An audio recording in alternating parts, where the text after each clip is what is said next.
Odimaka no kwani mmemme good morning Anambra nke tata anyị gwara unu na anyị ka nwere ọtụtụ ihe anyị nunu ga-eji wee nọkọ ihe oge elulu ugbu a bụ anyị wepụtara ọkpụrụkpụ okwu ga-abalụ mụ na gị ụlọ otu anyị ga-esi kwalite ahụike nwaanyị dị ime wee rukwa na ọmụ nwa wee bucha nwa ya ka obodo wee na-akawanye maka na ebumnobi onye ọbụla bụ amụọ nwa ka ekulu ka ọṅụ ezinụlọ wee zuo oke mana ọtụtụ oge dịka a ga-asị na enwe nke a ga-abụ emecha ebula anya mmiri n'anya dịka nke melụ na nso nso a onye mụrụ ejima eziokwu na ọ nọ n'ụlọ mkpọrọ wee mụ ya bụ ejima mana emechazi achọba nwaanyị mụrụ nwa achọ o wee bụrụ ihe nnukwu mwute dịla ezinụlọ dị otu a nke a bụ ihe anyị chọrọ kalịcha na Anambra steeti a na-agba mbọ ịfụ na ahụike onye ọbụla zuru oke karịchakwa nke nwaanyị na-atụ ime ka ha wee gaa n'iru ịmụpụta ụmụaka ahụ siri ike. Nke a ka anyị bụ bịa n'ụbọchị taa wee nwee ndị sonyegola anyị ka anyị wee tụnye ọnụ n'isiokwu a wee malụ ka ọ ga-esi wee daba. Anyị nwere Dr. Chinyelu Ufaro bụ onye bụ dọkịta na nnukwu ụlọọgwụ Nnamdi Azikiwe University Teaching Hospital Nnewi. Dr. Ufaro, anyị na-anabata gị na-asị gị nnọọ n'ihe mmemme Good Morning Anambra nke taa. Daalụ. Anyị nwekwazịrị Oriakụ Onyinye Umenweke. Oriakụ Onyinye Umenweke bụ ndị na-ana nwa a na-akpọ ndị midwife n'ọnụ bekee. Oriakụ, anyị na-asị gị nnọọ daalụ maka isonyere anyị n'ụtụtụ a. Daalụ. Ọ dị mma ka anyị bidogodu na gị Dr. Chinyelu Ufaro maka na ọnụ bụ ndị amakwa m na Oriakụ Onyinye sokwa n'ihe a na-ekwu mana anyị ncha bụcha nwaanyị ka kedu ka ị ga-esi wee tinye n'ọnụ ihe gbasara ahụike ụmụ nwaanyị ndị dị ime n'obodo anyị n'ụbọchị taa? Kedu ka ị ga-esi wee kọwaa ọnọdụ ha n'obodo anyị n'ụbọchị taa? Ọnọdụ fa enwegokwa ife dị iche n'ọnọdụ ahụike ụmụ nwaanyị dị ime n'ihi mbọ gọọmenti na-agba ịfụ na ụmụ nwaanyị anyị ndị dị ime buru afọ imefa n'udo mụọ n'udo. Enwere ife a na-akpọ Millennium Development Goal ewepụta and n'ime Millennium Development Goal a nke ise n'ime gbadoro ụkwụ n'ife gbasatalụ ahụike ụmụ nwaanyị dị ime ịfụ na afa mụ nwa n'udo kulukwa nwafa. Abịakwazịa na Anambra steeti agbagokwa mbọ ịfụ na nwaanyị ọbụla ịfụ na onye ọbụla nọ na Anambra steeti debanyela afa na health insurance and ama m na ebumnobi fa bụ na ụmụ nwaanyị anyị ga-amụ nwa n'udo kulu nwafa dịkwa n'ike wee zụọ nwafa because ọkwa nwaanyị arụ siri ike ga-enekwata nwa anya. Ọ dị mma biko nụ anyị ga-eje na studio anyị ka anyị wetala unu obere ihe akwakọba gbasara isiokwu a anyị na-enebanye anya. Ọ bụ na anyị gacha na studio na-achịghe ka anyị wee bidokwa n'ebe anyị kwụsịrị. Ngwa sonyela anyị.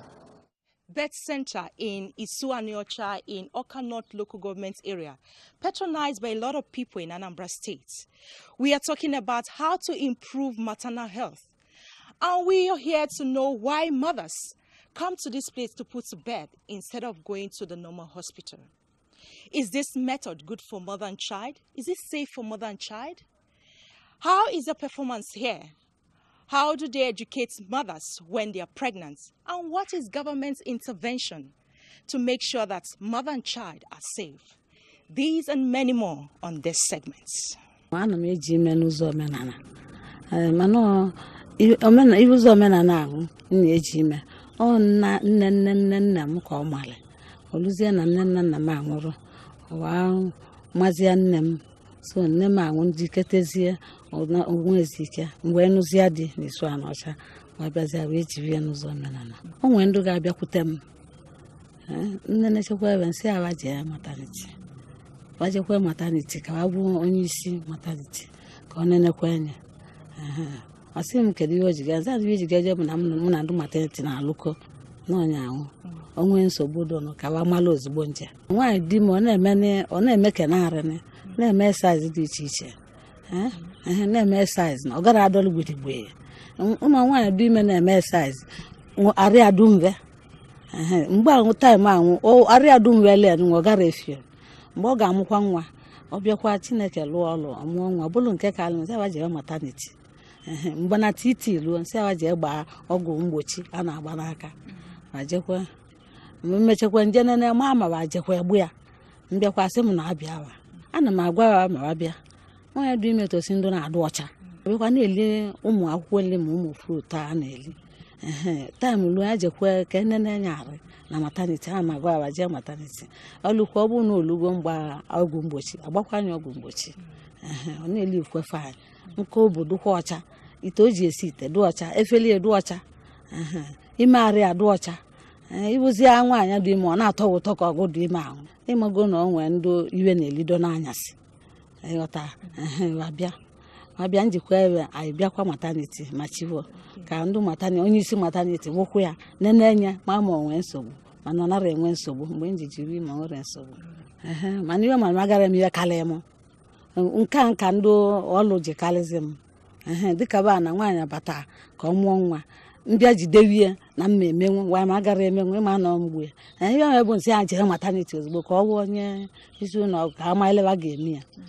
mụ na ya na-abụkwa abịakwa ọnwụ ya ma ama ọ bụrụ na ihe m eje emebe emplọy ya dutewe ndị mmadụ ọ ihe ma ama nna m ọ bụrụ nchata na akwụ gọọmenti na-enye m neti mana nya apụta neti ndụ nya nke a ba na-enyebiekwa m na-enye ndụ na-abịa nwee ike ba na-abịa ọ bụ na ị na-eji ime onwe nke karịa gị idugelie na mataniti iduga mataniti ga-aka ihe mmalị karịa na ọ bụrụ ịbịa die na ị ga-ejinwu na iji ejinwu nwaanyị bifo olutezie mataniti ike agụ ya bifo ọkpazi alụ dulie ejebe ya ma ike gwụ nwaanyị onye bụ na nwaanyị anwụrụ mana ọ bụrụ na iduti egbuo nọọsụ ga-enwe ike nyere gị aka mee ihe achọ mme.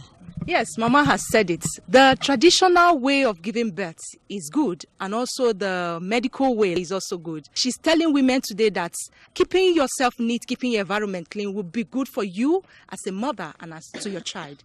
Thanks for being there. Ọ dị mma anyị ejego n'wetala unu ihe onyonyo nke na-egosi anyị ụzọ ọzọ ụmụ nwaanyị si amụ nwa ka ndị ọkachamara nọzi ebe a kọwala anyị ma usoro a anyịfụ osokwu na ihe a na-eme karịcha n'oge ugbu a ka m bịa n'ebe nọ Oriakụ Onyinye anyị afụgo ndị na-eji ime n'ụzọ kedu ya na ịkpọrọ ya traditional anyị mana nke a dịba gboo mana ka inyegorola anyị aka wee kọwaa ihe fụlụ ebe a. Daalụ. Ihe fụlụ egosiri anyị maka ndị traditional birth attendants. Ọ bụ na ndị traditional birth attendants niile na-eme otu a nwaanyị egosiri si wee kọwa na afọ nke karịrị ya refer to maternity or hospital ka ha nenekwa ihe ya na-afụ. Then ya nwere onwe ya na-ejekwa jụọ ha mara ma ụmụ nwaanyị a ya zigakwalụ ha abịakwala ebe ahụ. Nwaanyị ahụ na-eme ọfụma. In fact, the woman ọ na-eme ọfụma. Ọ bụ na ndị niile agụchara birth attendants na-eme otu o si eme anyị ama na-enwe maternal mortality ụmụ nwaanyị ama na-anwụ n'ihe gbasara ọmụmụ nwa mana oke mgbe ụfọdụ fa na-eme na fa ma ifefa na-eme o nwere ike ọfụ na nwaanyị a na ihe anya na-afụzi na akarị ya na ya ma mmenwu ihe dị na ya ọ na-achọ ka ya gosi na ya ga-emenwu ya mgbe o mekatazi nwaanyị nwere ike ịmụ nwa tebe aka ike ahụ nwaanyị nwụ nwa mgbe enwego kesi mụpụtazi nwa ahụ nwa ahụ nwere ike ọma ndị ndụ nwaanyị nwere ike ọ nọkwa obere okwube nke ya ọnya bụ na nwaanyị anwụọ ma ọ na nwa anwụọ ka anyị bịa kene ebe nọ ụzọ this traditional way of giving birth ọ dị mma kwesịrị ka ụmụ nwaanyị na-aga instead of ịga n'ụlọ ọgwụ je mụ nwa ọ bụ ihe kwesịrị ka eṅomi traditional birth attendant ọ bụrụ taa ka o bido ọ dịbala Igbo gboo and ndị a bụ ndị traditional birth attendant na-aga through nkụzi a na-enyefe nkụzi pụrụ iche ka fa wee mara ife fa kwesịrị ime na mgbe fa kwesịrị ime ife fa ga-eme maka na o nwelu ebe dịcha n'ime ime tele aka from ebe hospital dị ndị mmadụ na-ama mgbaganwu n'oge aka ije na the northern part of ọ bụrụ maka na anyị nwa nọ na ndịda ebe a nwecha access to health ị gaa n'ime ime n'ugwu ọ ndị traditional birth attendant mana ọ ndị traditional birth attendant a fa na-agakwa nkụzi ha kwesịrị ịga mara ibe ha kwesịrị ime and ndị traditional birth attendant ha na ndị maternity ha na ndị ụlọọgwụ na-alụkọ ọrụ ha na ndị midwife a na-enwe midwife na-esupervise ife va na-eme dị sure na va na-eme ife kwesịrị na va ga-eme. Ọ dị mma dọka ka m na-abịakwa n'ebe ị nọ ka anyị bido kene na ọ bụrụ na nwaanyị abịa dị ime nkịta ọtụtụ ga-asị gị na o nwere ihe na-eme ha ya ọma njeje regista nke a na-akpọ antenatal ka ihe kenela anyị aka kedu mgbe kwesịrị na nwaanyị ga-ebido wee jebe ụlọ ọgwụ ma ọ bụ na ọ dị ime? Nwaanyị dịra n'ime ime isiri ana period gị biko ọ dị mkpa na ịgba ala ọsọ gaa n'ụlọ ọgwụ eje debanye afa gị na antenatal. ị nwere ike na-agagharị ha nwere ike na-agagharị sị na arụ dịba ụfọdụ n'imeba BP na-alị ụfọdụ n'imeba ọbara ada ezu mana ndị rejista n'oge a na-enekọtaba anya wee dị sure na ibe ndị a niile dịcha etu o kwesịrị before ime ilu. So nwaanyị ọbụla ime isiri ana period notice na ịdị ime biko gbalụ gaa n'ụlọ ọgwụ jee rejista antenatal enwere bụrụ ka ichebe ka agbọpụta. ihe ka anyị bịa ebe ị nọ nwaanyị esepụtara na ficha egosi anyị na-akọwa na nwaanyị dị ime na ọ kwesịrị ịdị na-emegasị exercise. Anyị wee chọọ ka anyị malụ kedu ihe ndị kwesịrị nwaanyị dị ime ka ọ na-eme ọ ya abụọ ya amụ nwa ka ọ ghara inwe ihe atamafọ ọbụla. Daalụ. Nwaanyị dị ime otu esi wee gosi kwesịrị ị na-eme exercise mana ọ bụrụkwa exercise efiala arụrụ nne ya ka o ji dị mkpa na faje denye afa n'ụlọ ọgwụ. Ọ bịa na antenatal a na-akụzi ụdị exercise a na-emegasị n'afọ ime.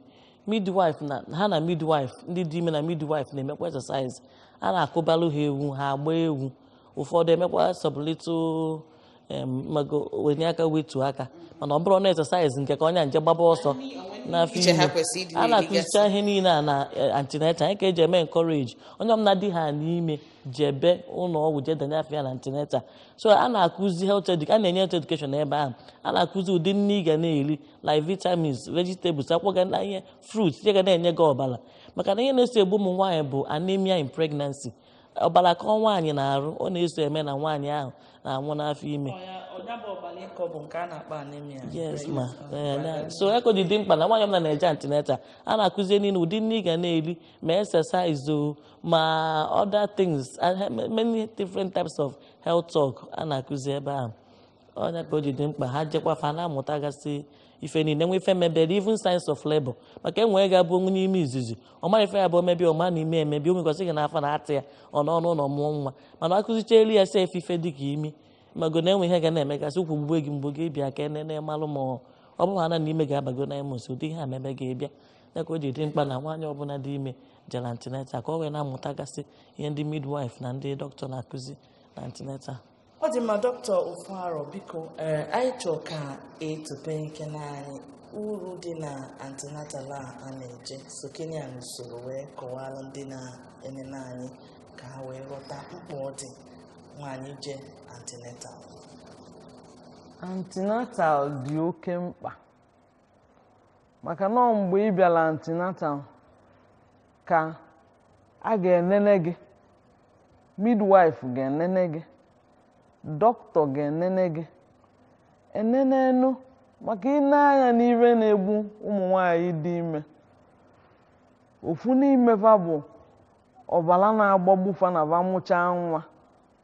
Ofu bụ hypertension. Ọ dị mma dọk, ọ dị ka anyị ga-amagodo ya n'ebe a. Ụtụtụ ọma, kedu onye na-akpọ anyị?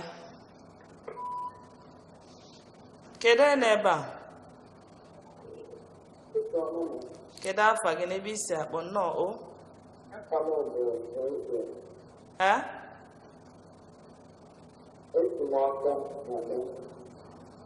Esi n'afa gị bụ gịnị? Kedu afa gị gbalụ? Nke Ngwa gaa n'iru gwa anyị ihe ị chọrọ ikwu.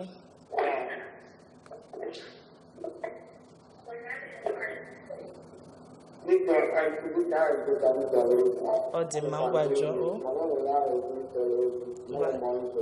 Jụba gaa jụba. n'iru.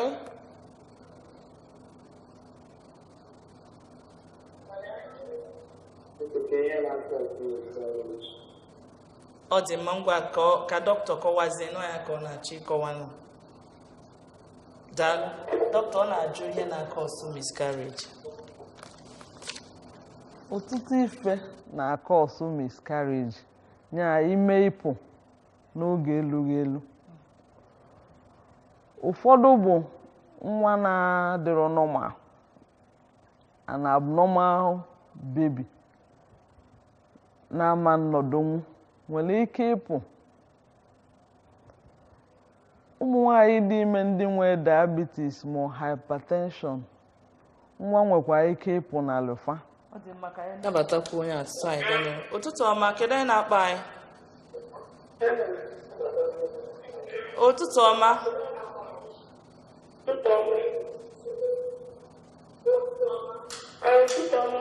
Kedu afa gị? Anyị dị mma. Kedu afa gị n'ebe isi akpọ? Nwada Chidubem. Ngwa gaa n'iru Chicheta m. Oke, okpo ngwa gaa n'iru. O Ajụjụ m bụ onye dị ime onwere taịm ọ na-ewetaga o nwere mmanụ ego. ọ dị mma, ngwa chee na dọkịta ga ha akọwalụ gị ya ma ọ bụ na anyị na dọk ị ga-akọwacha ihe na mana ọ ga-abụ ma anyị jee na studio wetalụ ndị be anyị etu ndị mmadụ si wee fụ isiokwu a anyị na-atụle n'ụtụtụ a. Ọ bụ na anyị na-achitezie eme ka amata ajụjụ nwaada jụrụ ọsị otu mmadụ ga-esi wee mata na ọ dị gị ime. Biko na ụnụ apụkwa na anyị na-alọghachi. Otu anyị esi kwalite arụ ike mma na nwa bụ mgbe nwaanyị dị ime ọ ya na-abịachi nnata ọgwụ n'esenta. Ọ na-abịa nnata ọgwụ anwa a na-enye ọgwụ dị iche iche kwụ na-akụzikwele ya ụdị nri oyi eli ihe nyeli ya na nwa aka ọntị na ọ mụọ nwa. Ọ bụzi ya na ọ mụọ nwa anwa o bidokwe na-abịa ọgwụ mgbochi. Ọ na-abịa ọgwụ mgbochi ahụ ọgbagide ya wee gbazuo onye de na-akụzi tụrụ ọgwụ mgbochi a ka a ga-eji na-akụzili ka o yechi na-enye nwa ala nke a na-akpọ exclusive breastfeeding. Then bido n'ọnwa mbụ ọ mụrụ nwa wee ruo n'ọnwa isii ọ na-enye esa ala then from 7 months o bidozie adịbalịa nri.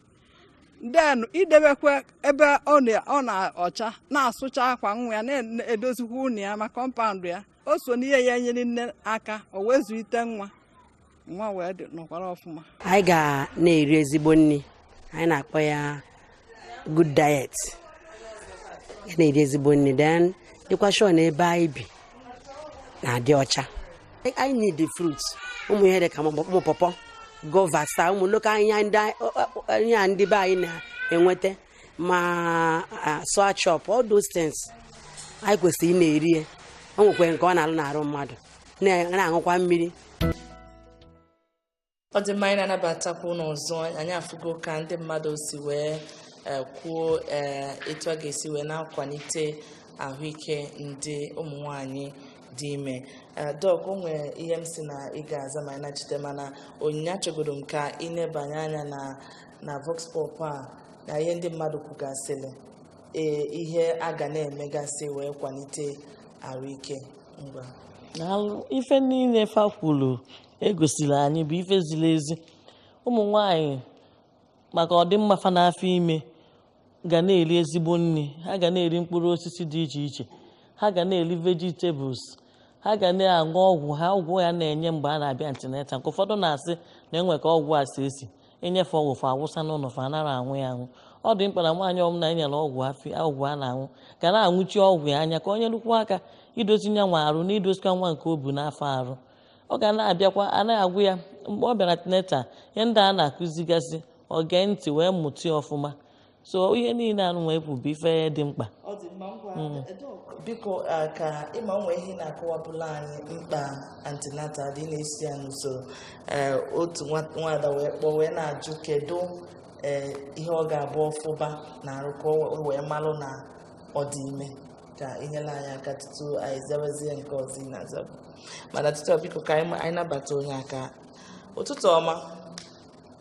Hello, good morning. Ụtụtụ ọma, kedu afa gị na ebe isi akpọ? Aka m bụ Nwaada Chinasa, ka ebe isi akpọ anyị? Esi m Awada akpọ. Ngwa gaa n'iru o. Esi m Awada. Gaa n'iru Chinasa, ya nụgo. Biko, achọrọ m ịma ihe na-eme na nwaanyị dị ịmụ nwa status ya ama mmepe ọfụma ihe nwere ike ịbụ dịkọrọ.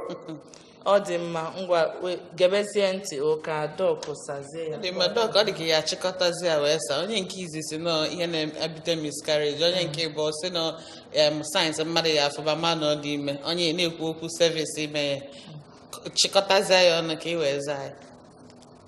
Daalụ. Nke mbụ bụ na nwaanyị dị ime, the first thing bụ na nsọ gị ga-akwụsị ịpụta. Missing of period bụ the first thing nsọ onye a akwụsị ịpụta.